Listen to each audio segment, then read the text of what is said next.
Hello, hello, hello, hello. Welcome to Insureblocks. I hope this finds you all doing well. Many of you know of Insureblocks for our podcast.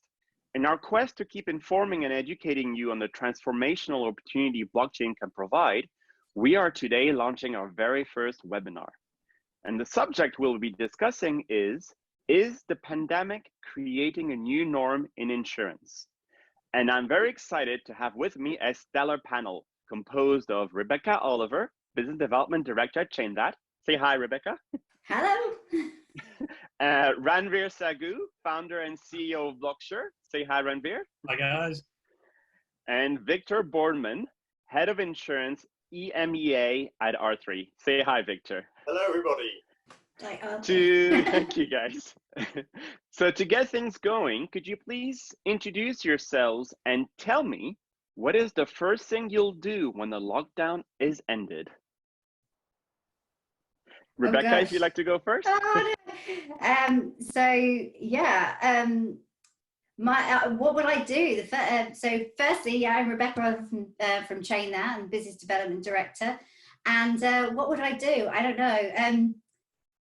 I am missing going out for a really nice meal, I have to say. I think that's a long way off, but I will savor and really enjoy the atmosphere and really enjoy a really good meal cooked by somebody else.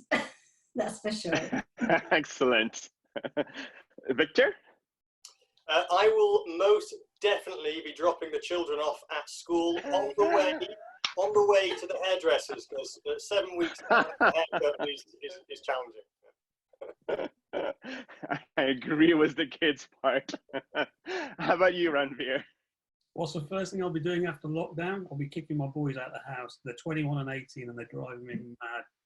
Right? And I think my wife will kick all three of us out because she quite often says this house has got too much testosterone in it. So I'm not sure whether it's what I'll do or what my wife will be doing first. Brilliant, brilliant. Excellent. So, Ranvir, I'm going to ask you the first question, which is, in a few words, prior to the pandemic, how would you have described business as usual? For us, business as usual, well, I look at it in two perspectives. One from how the outside world looks at it, and one how we, Blocksure, would look at it.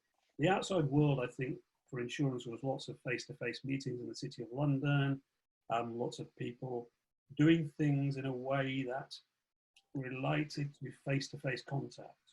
And for us at Blocksure, we probably had projects in Far East, Indonesia, Japan, and the UK. And the UK ones would involve actually meeting face-to-face. In Japan, we still had to fly over there a couple of times to meet with them, but a lot more of that was remote by video conferencing. So I think it was face-to-face, and that's, I think, the thing that I'm sort of seeing the biggest change in. Excellent. How about for you, Rebecca? Yeah, I'd say the same as Ranvir, really. I mean, I think traditionally as an industry, it's all about relationships. And I think the face-to-face relationships were key, certainly within sort of the London market. But again, you know, I also traveled a lot to Bermuda and the US, and it was all about face-to-face. But I think that has rapidly, you know, changed overnight, really. So, but definitely it's about maintaining, I think, the more traditional ways of doing business, as they have been for many, many years, certainly will be changing, but that was very much as business as usual, face-to-face communication. Excellent. And for you, Victor, would you say also it was face-to-face? And was that perhaps a predicament on how well we were equipped for this pandemic?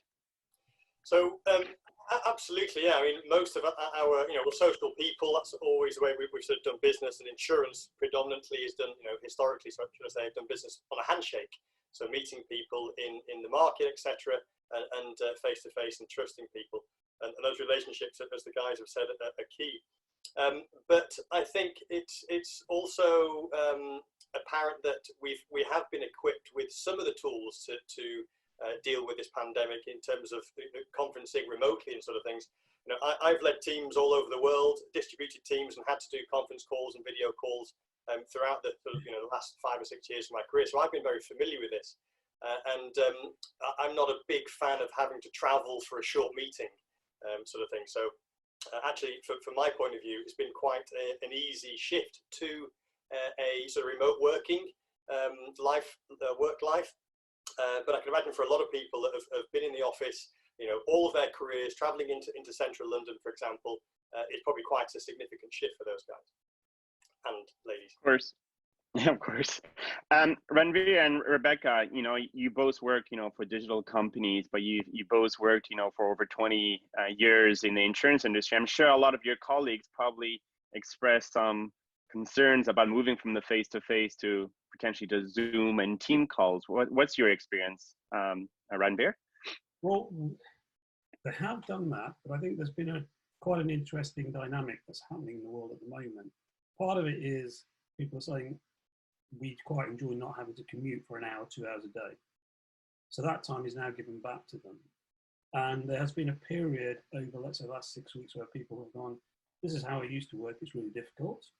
And now all of a sudden they're starting to think differently. One of the examples is we work with a broker in Japan, and their team is dyed-in-the-wool insurance people who are, let's say, 40 plus, 50 plus, worked in the insurance industry for 30 years, all face-to-face. And we're doing projects with them. And they've also started coming up with, well, we can't meet people face to face. So what we need is we need more infomercial. We need to find out ways of dealing with people and educating them in a new way. And they're sort of embracing the technologies and saying, well, actually, this is much better. And there seems to be every single generation out there is saying, we quite like this. There are benefits. But what we've got to do is we've got to think about how we did the things before and find a new way of doing them. And we're seeing a burst of enthusiasm and energy that I haven't seen for quite a while. And there is a real embracement of what's happening out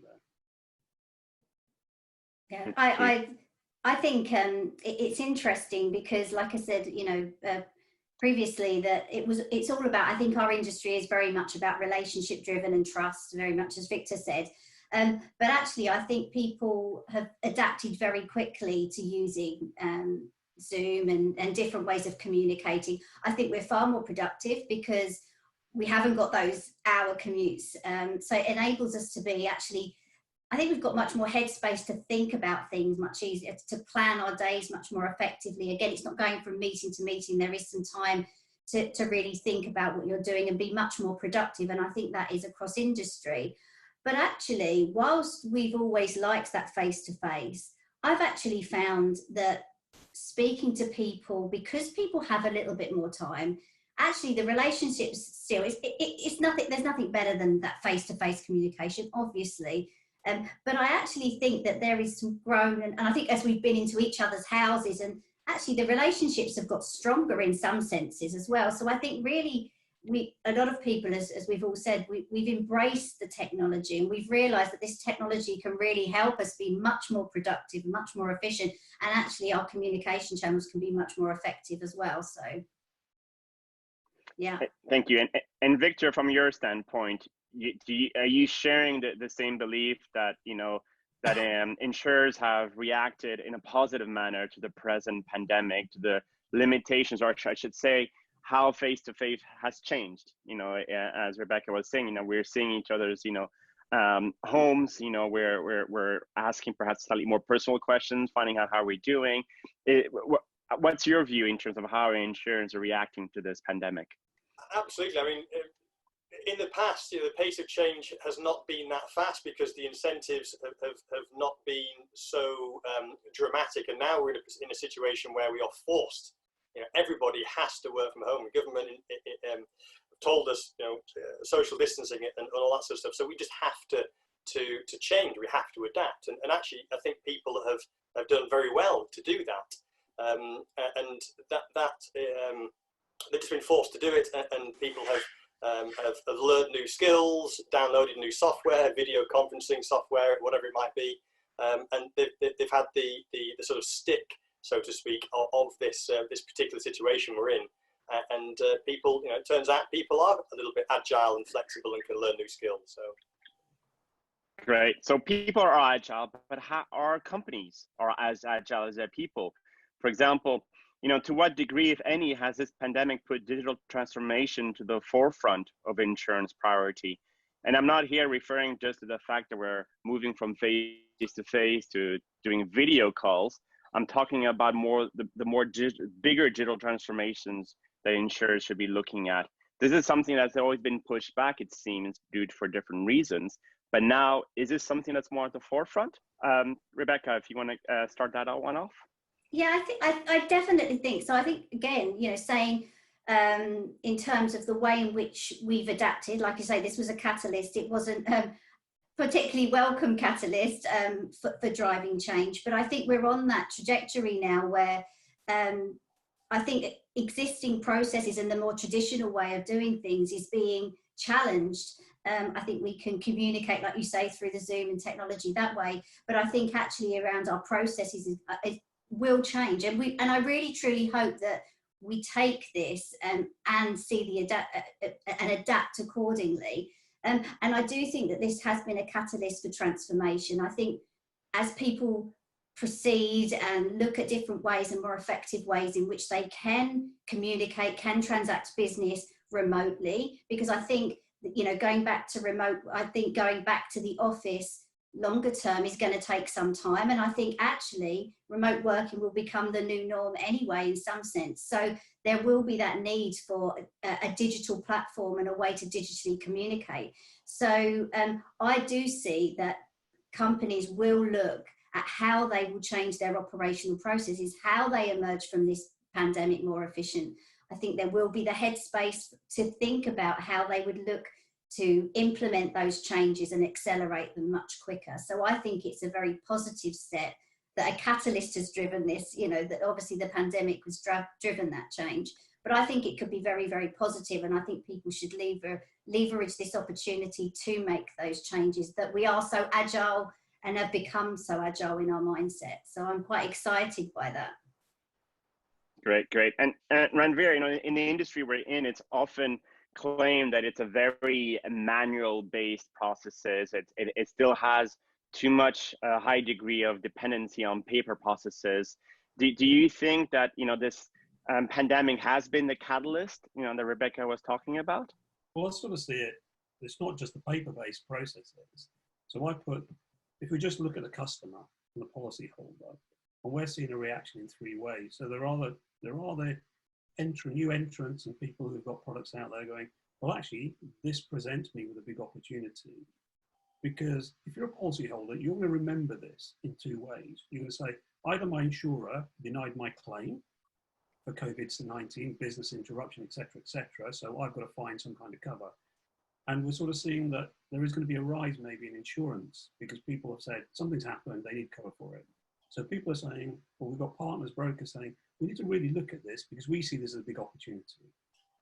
And then you've got others who are saying, actually, we have got a digital platform, but we used to have the face-to-face contact. How do we continue with that? And how can we continue connecting with our policyholders? And then you've got others who are saying, a large swathe of my business is gone because those customers are no longer in operation. One of them's like works in beauty and they've got a big scheme in beauty. Beauty parlors aren't open, hairdressers aren't open. They said, we just decimated. So they're going to look at their business model in a different way. So then on the back of that, they go, well, how do we connect up with these customers?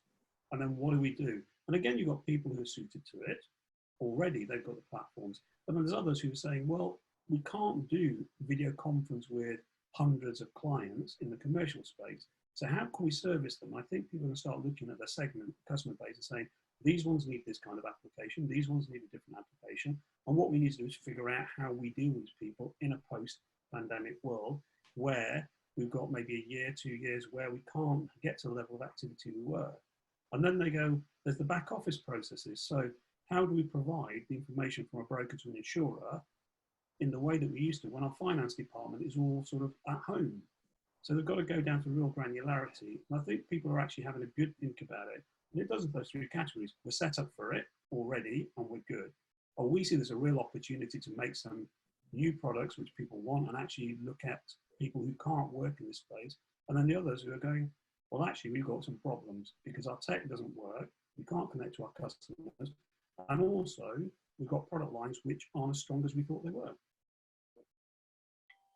Yeah, the way I see it is sort of three main stages. The first one is around enablement, enabling their current processes and current business. So that's the software, things like the video conferencing, the hardware, laptops. People can work from home, and we've seen cases where staff haven't had laptops, so they've had to be ordered on a short order. And then, of course, the people, making sure that people are safe and sane and can work remotely with all the right tools around that, etc. And then stage two, really for me, is around the assessment of what it means going forward in terms of how we can enable new processes, new interactions with customers, etc. And then the third phase is really that digital target operating model, which we talked about in the past, and how they can accelerate the design and adoption of that using tools in the. Great. Now, you all work in blockchain-related companies. Has this pandemic made the case stronger or weaker for insurers to evaluate this technology through a new optic, and why? And I'd like to start with Victor this time. Yeah, it certainly has. So, of course, the insurance industry is heavily reliant on data and data sharing. So, technologies like distributed ledger technology can enable and help do that. So, absolutely. But it does take a little bit of time to build those. They're not quick fixes. So, we do see technologies being implemented that are sort of earlier return on investment and quicker to adopt. But in the medium term, absolutely, distributed ledger technology needs to be part of people's digital operating models going forward, and play a big part in cost saving and efficiency savings, which helps then customer outcomes in terms of more quickly deciding on claims and paying claims, for example, and then insurers in terms of reducing costs and efficiencies and frictions within the insurance industry and also within companies themselves. Great. And Rebecca, what would you like to add to that? Yeah, I think Victor said it mostly. I think it's looking at frictional costs. I think there's going to be huge challenges for the insurance industry around claims and various things like that. So I think it's important that I do think that blockchain will be an integral part of that digital transformation. I think there is a strong business case. We've spoken about business cases before. It's actually looking at sort of the existing processes as is today, and actually how can they reduce frictional costs? How can they be more efficient? How can they be better with their customer journey? And I think all of these conversations and considerations are taking place now. And I do believe that there is a much stronger case for DLT technology and certainly, as part of the whole digital transformation process. And you both mentioned claims, and perhaps Ranvir, if you'd like to include that in your answer, is parametric insurance one way perhaps of dealing with the claims on a faster basis? Ranvir? I think it is part of the answer, and I'll come to why, because we've got a specific project where we're looking at that kind of stuff. I think blockchain DLT is an enabler, but we have to start in the right place. We're saying people are going to be looking more at digital and saying, how can we join the rest of the world in this from insurance perspective and being like Amazon and delivering what we want so people can have what they want. If DLT is the solution or part of the solution, you've still got to build it the right way. And you've still got to give people what they want. So I think people have still got to look at this technology and say, does it deliver what we want? And I think it does. But they've got to evaluate it the right way for the right parts of their processes. And there's a report by Capgemini's in the last, I think, few days about contactless payment becoming more and more prevalent, insurance and digital becoming much more prevalent, and people looking more about their risk. And then you go from the claims. So we're looking at a micro-insurance project in Indonesia, and there you can have a CAT event based on a pandemic. And it's how do you pay that out quickly, and how can you make sure you do it? Because the old way would have been somebody turned up with a bag of money. You can't do that anymore. You've got to be able to pay these claims. And I think it's not just across parametric, it's across all types of claims. We're going to have to be able to assess them in a way with less people input and more cameras, etc., and information, and be able to pay out on those claims.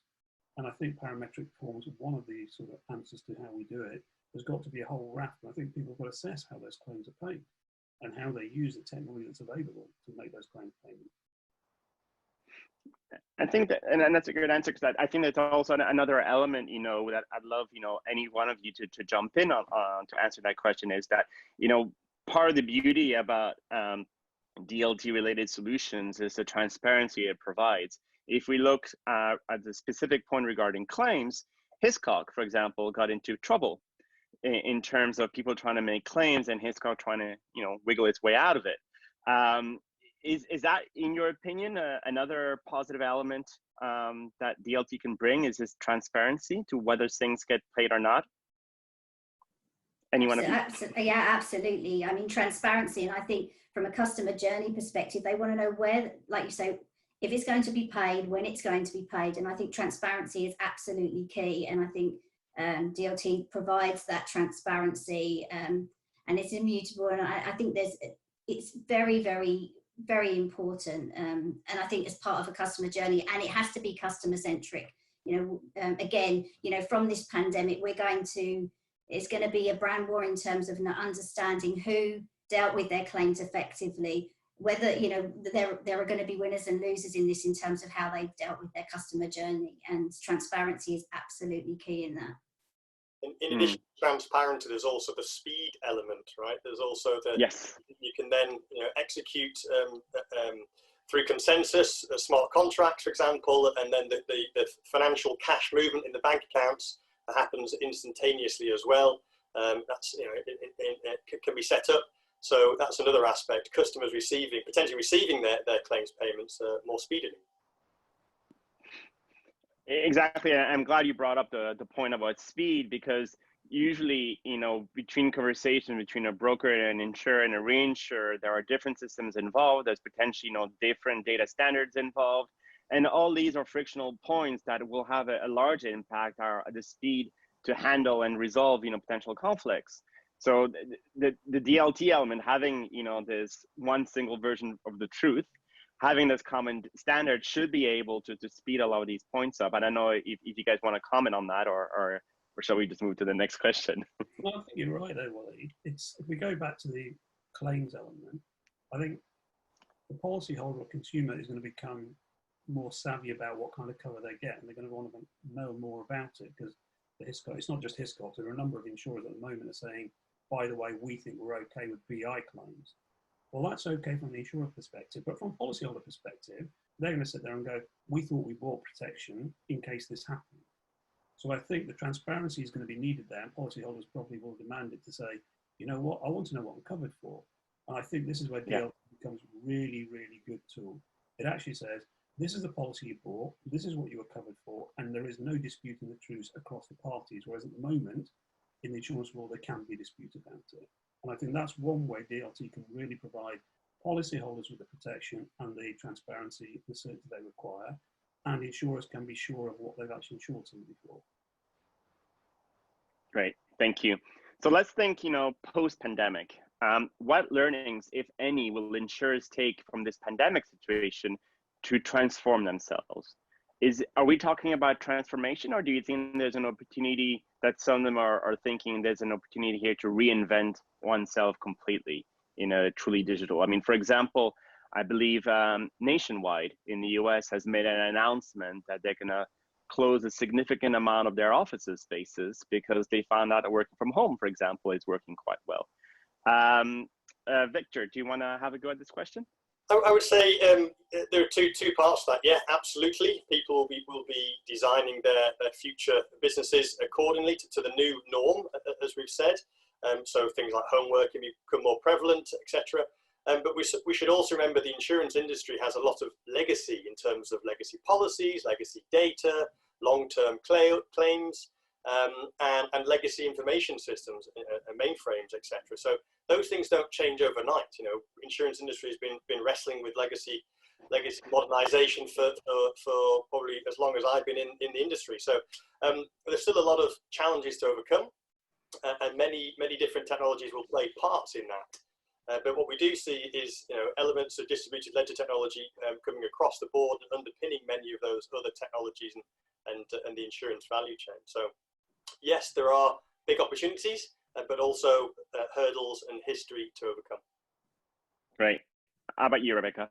What do you think? Yeah, I think it will all be about collaboration. Collaboration is absolutely key in this. I think there are going to be some challenges, like you say. I think there may be some sort of ideas, and again, we all want to be innovative. as an industry, but in reality, how easy is that going to be to implement?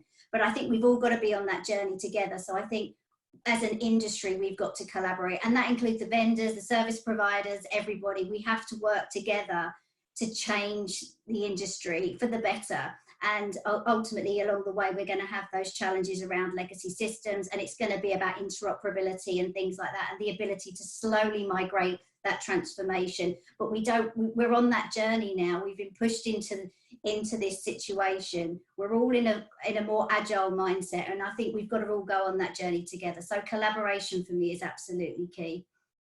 So you don't believe there's a risk that insurers will get back to work, let's say potentially, in June, and will be like, yeah, we're just going to go back to as usual?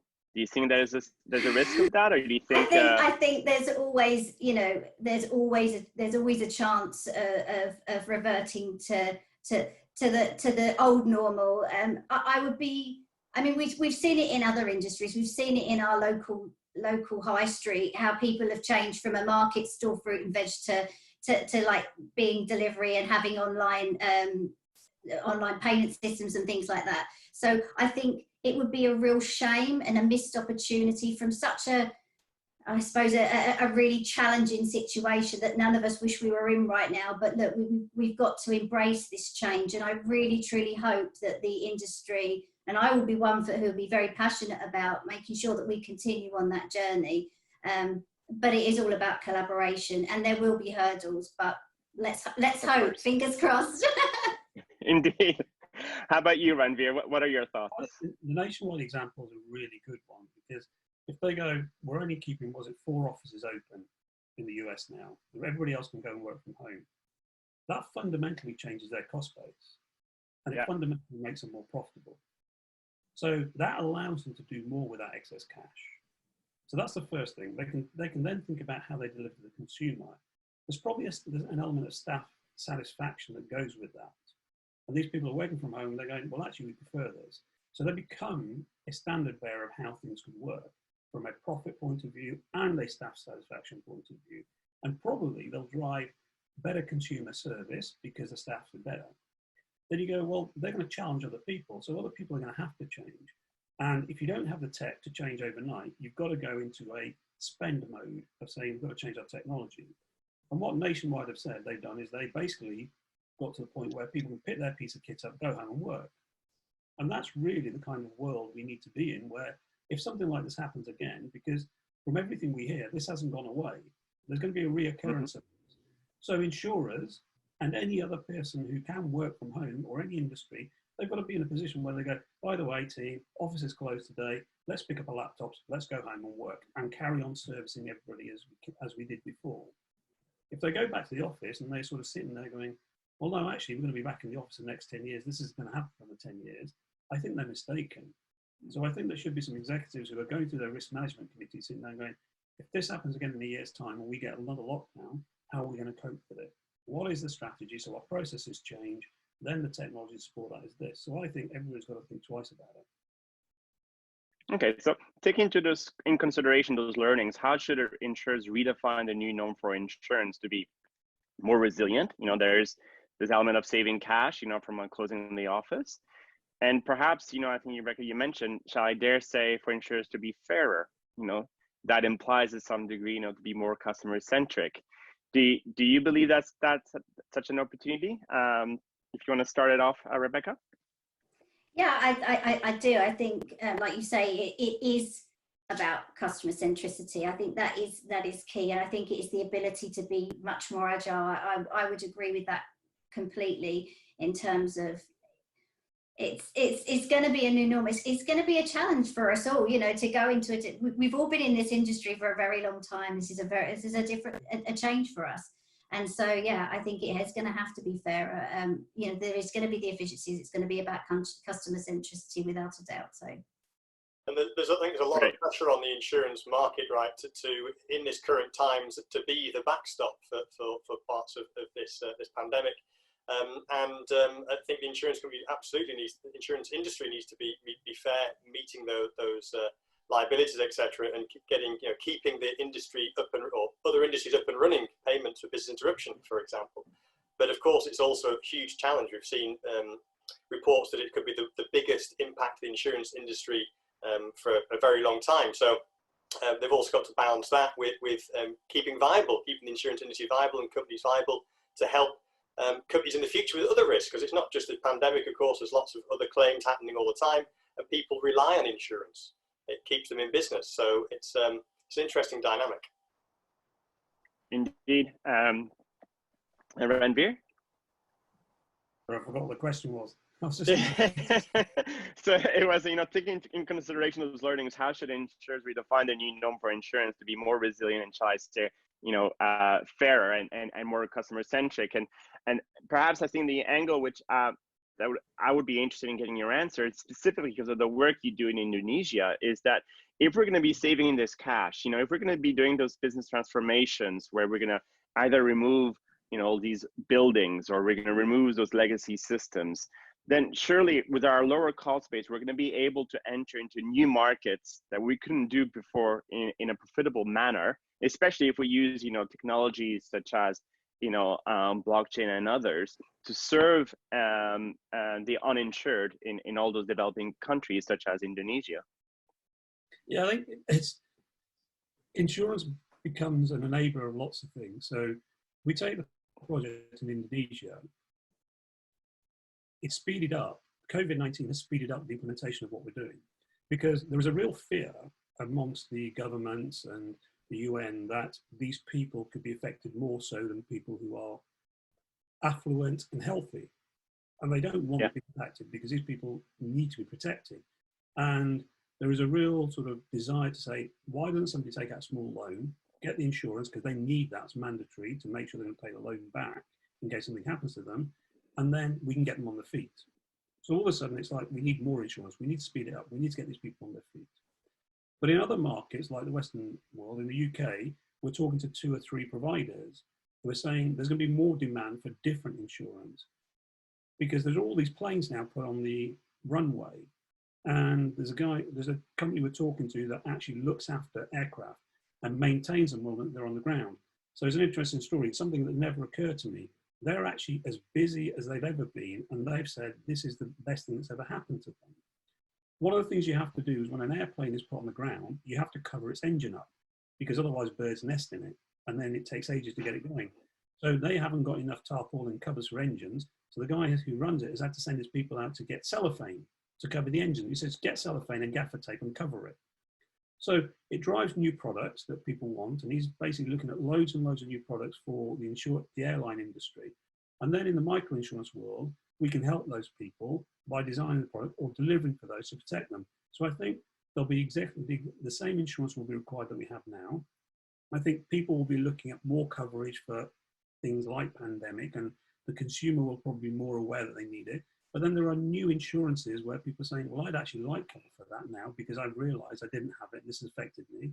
And then there's a social awareness as well, saying, well, this whole group of people need to be covered, because if this happens, something happens to a member of the family, the breadwinner, then that whole family is basically nowhere to go, no living, etc. So I think there's an awareness that insurance can do more. Great. Thank you very much for all of your answers.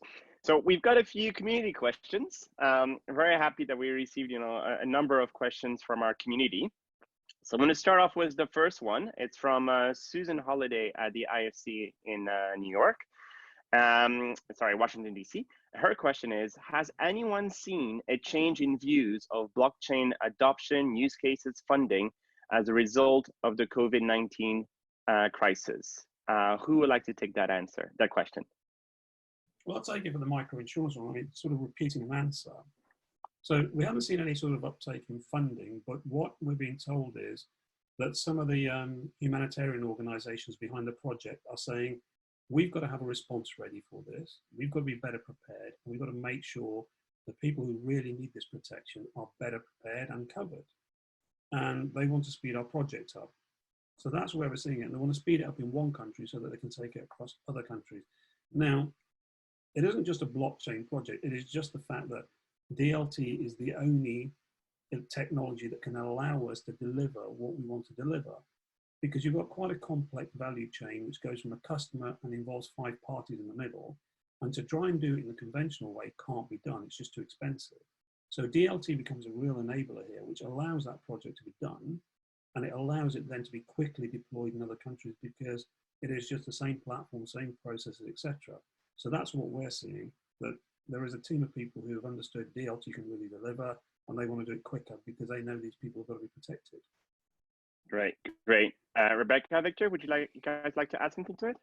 Yeah, I think again, I think how we've been enforced into this situation and looking at people working remotely, the way in which we are operating currently has, I think, seen the benefits of using DLT. And again, sharing single sources of truth, the transparency, the efficiency and effectiveness. So I think that this definitely will drive maybe a better appreciation and understanding of what DLT can bring to the industry and the benefits that it can bring, for sure. Yeah, in the short term, we're seeing actually a dip in investment in insurtechs, but of course, people are distracted by the current situation and making sure they can deal with the current issues.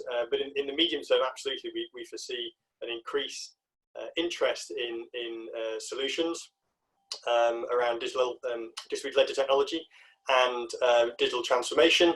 And of course, DLT is just part of that. There are other pieces to that puzzle as well. And we definitely foresee an uptick in that, and already hearing noises around that. So yes. Great, great. So Victor, perhaps you can have a go at answering a question from Richard Phipps at Swiss Re. He wants to hear our views on DLT operations, challenges, practical initial deployment, release management, etc., and ongoing costs. Do the layers of fees put DLT access out of the reach of the smaller insurance players or not? Yeah, so it's a good question, actually. This is a technology like other technologies in the past. They have to be built and implemented and have to be designed well in the first place. And hopefully there's a good business case to start off with a good return on investment calculation going into that to drive it. And what we see is a lot of frictional costs are reduced because of this sort of technology. But here are our three. We've very much got a transaction-based pricing model. So it's a very low adoption hurdle to get into it. There's no huge, enormous initial license fees, etc. But there are, of course, some new technology and new design principles and new education that needs to happen to help the people build. And we've got people that can support customers, insurance or startups doing that. And we also have a startup venture development team as well that helps initial startups actually get on their path to build and develop solutions at a very low entry point. So actually, it's actually very cheap to get something going. And then, of course, as it starts to show its value, it then starts to attract more participants into that consortium or network, business network. And then, of course, they can help monetize it. We've designed a transaction-based charging model because that's what the industry expects, and that's what helps people adopt solutions more quickly. Great, great. So I'm going to go on to the next question because we're running out of time. And it's a question from Mark Simpson. And I like this question a lot because it says, we've seen numerous examples of the medical, research, and pharma industries collaborating to help find a cure and mitigating the damage from COVID-19. What can the insurance industry, A, learn from this, and B, do to contribute? Ranvir, do you want to have a go at it?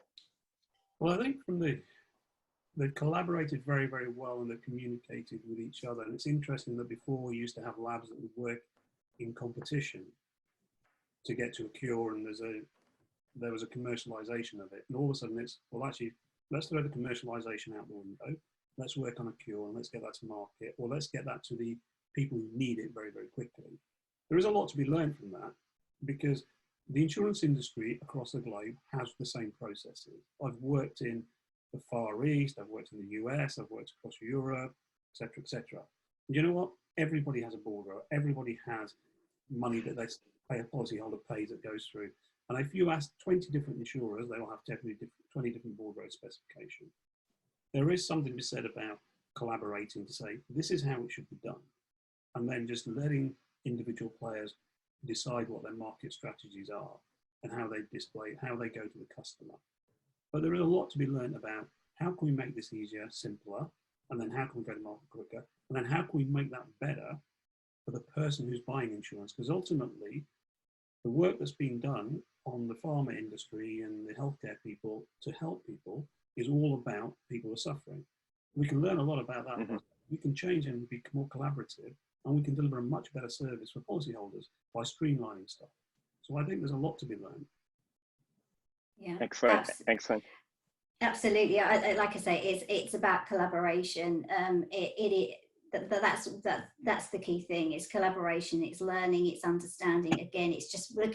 Ultimately, it is a still competitive marketplace, and there is still differentiate. You know, people want to differentiate themselves, but there is such importance around global standards. About, you know, again, standard processes, and get all of those things standardized, which makes it much easier. But then again, focus on some of the more important things around customer centricity and things like that. And then that's what the individual companies can differentiate themselves with. But ultimately, I think coming together collaboratively on global standards and processes is a very important thing. I think the term is co-opetition. Yeah. I was going to say that I think the term is co-opetition, and I think the industry is actually showing that they can do that through these consortiums like B3I or the Risk-Stream Collaborative, where, you know, many of the big insurance players have come together to build solutions for the future and enable, you know, a more efficient industry. So, and we have seen that in Bermuda. I mean, just going back to our recap initiative, and obviously when we kicked that off last year, you know, we were seeing again, you know, just commonly got the same challenges, and coming together and working together collaboratively, it can work very effectively. And I think you'd say out of the back of some of the examples that Mark said, I think it's very important that we have lessons learned from that and take that collaboration and move it forward positively. Walid, I just want to go back and relate to this. I think it's quite an important piece where we had question about cost and stuff. I think one of the things that insurers and people who want to take up new technology, at the back of their mind is this is going to cost millions and millions of pounds.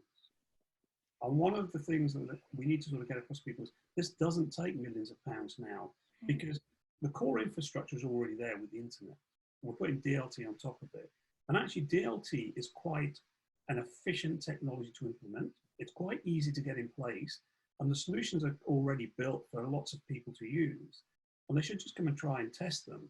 But it's very, very cheap to get to market with something nowadays, because there are some already built solutions. And I think one of the things that we need to change in the insurance industry perception, this is very expensive, because it's not expensive to get to market. To try this out and to get something up and running and see what the benefits are, is fairly cheap compared to some of the legacy platforms that they have. And that's about education, Ranvir, again, because we've all worked through those legacy systems that cost millions and millions of pounds. And again, it's perception, isn't it? And just get education around understanding that this doesn't actually take a huge cost to implement something that's very efficient and just in the longer term. We're talking to a mid-sized MGA in the UK, and for them to build a new product on one of the bigger platforms, they're talking about £250,000. And when they spoke to us and they said, how much will it cost? And I said, we've got 3 stages we go through, and you will get change out £100,000 to actually get it to market. It's a fairly simple product. We've got a formula to build it. They were like, seriously? And we went, yeah. And they said, how long will it get to market? And I was like, 6 weeks. And I said, that's actually selling. And they were like, but we can actually trim that if we make it simple. I said, yes. So the comparators of what DLT costs compared to what some of the other custom builds is mind-blowingly different. Indeed. I just want to come back also to the point about co-opetition and collaboration, because Victor, you know, at R3, you work in a number of markets, insurance being one of them, but you also work, you know, in banking, you know, in pharma and supply chain, and so many different other markets. What can we learn from those other markets in terms of their approach to collaboration? Is it like the one we just mentioned, where pharma just said, let's just get going together, we need to resolve this, and there is, you know, this catalyst of COVID-19? But in normal situations, have you found that the other markets are perhaps more open to co-opetition that the insurance industry is? So some are more advanced in terms of, R3 was set up by a consortium of banks 5 years ago or so now. So actually some markets are more advanced and some markets are a little bit less advanced. Fundamentally, if players in the industry are forward thinking and want to implement solutions that are better, that improve things for them and their customers, then they just have to work with other players in their industries or their verticals. And the best place to start is just start with one or two. Don't necessarily have to start with getting everybody in that vertical or industry together. Start with one or two, make some benefits and make it easy and incentivize others to join them on that journey as well. And find models that work, starting small and growing it. And I think you probably coined the phase of minimum viable ecosystem, right? Yes. Which is a great phrase, and people can learn a lot from that. So. Excellent. Well, I'm afraid that we're out of time, and I think what we just demonstrated is the power of collaboration, because the four of us, we're all determined to help educate this industry on the transformational opportunity that blockchain can bring. So I'm going to thank you all very much. Ranvir and Victor, just a little bit longer, and your children are all going to be out of the house very soon. And Rebecca, I hope you have a wonderful meal in that restaurant as soon as you step out. Guys, it's been a pleasure. And I look forward to doing another webinar with you in the near future. Excellent. Thanks, Walid. Thank you. Thank you. Good night, guys. Thank you. All right.